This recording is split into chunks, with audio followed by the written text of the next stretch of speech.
bem com vocês? No vídeo de hoje nós vamos falar da Páscoa.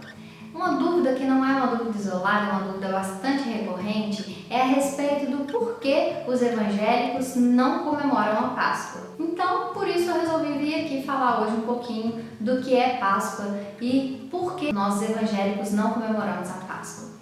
Então vamos começar com o significado da Páscoa. A palavra Páscoa significa passar por cima. A primeira Páscoa na Bíblia, ela foi comemorada lá no Antigo Testamento, no ano 1447 a.C. Então, lá em Êxodo 12, narra exatamente a primeira Páscoa. Nessa época, o povo hebreu era escravo do povo egípcio. Então, eles vinham passando por um período muito longo de escravidão, 470 anos escravo do povo egípcio. Nessa época que o povo era escravo do Egito, Moisés, que era filho adotivo da filha de Faraó, ele foge para o deserto e passa 40 anos no deserto porque ele havia matado um soldado egípcio. Porque esse soldado estava açoitando os escravos, ele estava maltratando os escravos ali. Então Moisés mata esse soldado e ele precisa fugir para não ser morto também. Então ele vai para o deserto e passa 40 anos no deserto. Quando ele volta, a mãe dele adotiva também já havia morrido.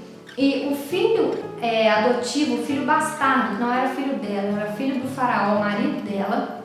Então esse filho bastardo assume o trono. Então quando Moisés volta, ele tenta negociar a saída, a libertação do povo hebreu do Egito. Só que Faraó, ele endurece o coração e não permite que o povo hebreu, o povo de Deus, saia do Egito. E aí o Deus do povo hebreu intervém nessa situação para que esse povo seja liberto, já que era uma promessa de Deus que esse povo seria liberto ali do cativeiro do Egito. Então Deus manda 10 pragas assolarem o Egito.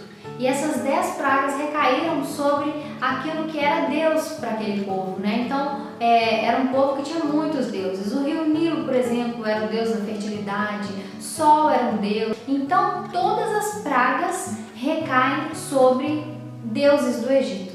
E a última praga foi a morte dos primogênitos ali do Egito. Então, essa praga recairia sobre todo o primogênito que habitasse o Egito. E ali moravam também, habitavam também os primogênitos dos hebreus, que era povo de Deus. Deus teria que providenciar um livramento para que os primogênitos dos hebreus, do povo dele, também não morressem. E aí Deus fala para Moisés, olha, você vai pegar um cordeiro, vai matar esse cordeiro, tirar todo o sangue dele e colocar dentro de uma tigela. A carne dele você vai assar e o meu povo vai comer essa carne assada com pães sem fermento e com ervas amargas.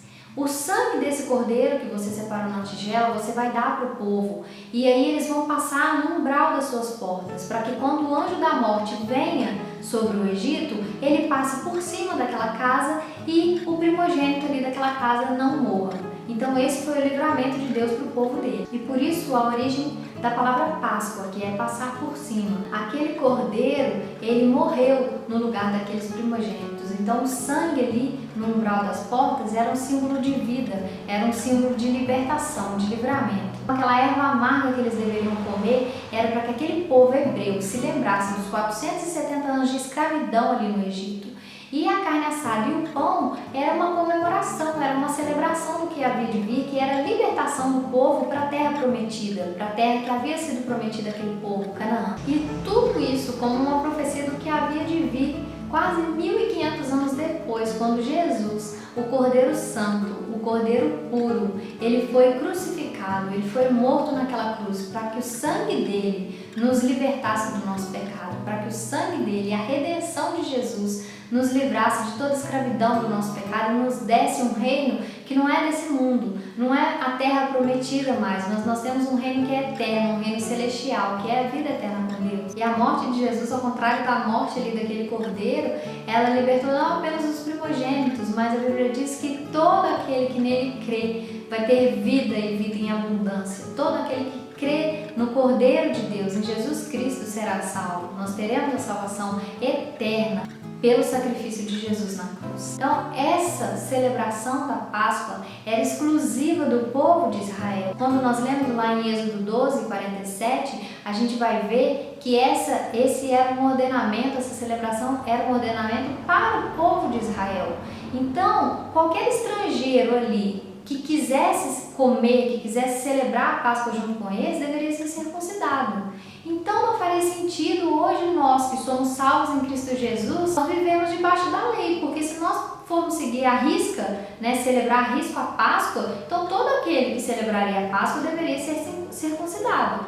Então faria sentido você ser circuncidado para celebrar a Páscoa, uma vez que Jesus Cristo já morreu na cruz e Ele já te deu livre acesso ao Pai e Ele já te purificou de todos os seus pecados? Nós estaríamos mais uma vez debaixo da lei, assim como lá no Velho Testamento. E depois que Jesus morreu, nós não estamos mais debaixo da lei, nós estamos debaixo da graça. E aí no dia da morte de Jesus, ele reúne ali os seus discípulos e celebra assim a última Páscoa. Então a última celebração da Páscoa foi antes da morte de Jesus, quando ele reúne ali os discípulos e ele ceia com os discípulos. Ele manda que eles repartam o pão e lembre-se do corpo de Jesus que foi morto, que foi sacrificado ali na cruz, e bebam o vinho se lembrando do sangue dele que foi derramado para nos purificar de todo o pecado. Essa foi a última Páscoa que Jesus celebrou ali. Isso você pode ver lá em Mateus 26, de 17 a 19. Em Marcos 14, de 22 a 25, Jesus fala da nova aliança que ele faria com o seu povo através da sua morte. Então, aquele pacto que foi feito lá no Antigo Testamento, ele foi consumado, porque quando Jesus faz a nova aliança, se entregando naquela cruz para morrer por nós, aquele pacto antigo já não teria mais sentido. Lá em João 1:29, João Batista olha para Jesus e fala: "Eis o Cordeiro de Deus, que tira os pecados do mundo." Isso também já era uma profecia do que havia de vir, da nova aliança. Quando Jesus morre, é consumado o sacrifício perfeito e verdadeiro, que é Jesus morrendo pelo seu povo. Por isso, nós evangélicos, nós celebramos sim, mas não a Páscoa. Nós celebramos a nova aliança, nós celebramos a ressurreição de Jesus. Toda vez que nós ceiamos, quem já foi a um culto evangélico e já presenciou ali a ceia, vê que nós comemos o pão e bebemos o vinho, para que assim nós celebremos a morte e ressurreição de Jesus, a vitória de Jesus ali na cruz. Então Jesus venceu a morte. Nós teremos um reino que não é desse mundo, nós teremos um reino eterno, com Deus lá no céu. Com a morte de Jesus, o véu do templo se rasgou.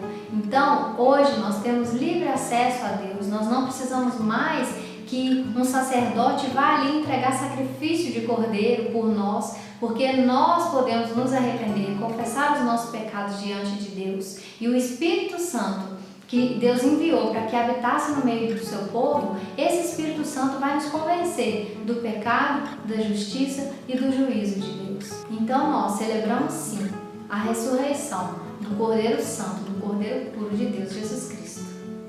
Então é isso, gente. Eu espero que quem tinha dúvidas a respeito disso tenha esclarecido um pouquinho das suas dúvidas. Então eu vou deixar aqui embaixo todos os textos bíblicos que foram referência para fazer esse vídeo, ok? Beijo para vocês, até o próximo vídeo e não se esqueçam de se inscrever no canal, aqui no botãozinho inscrever-se, para ficar aí atualizado sobre todas as novidades que surgirem aqui no canal. Beijo, até mais!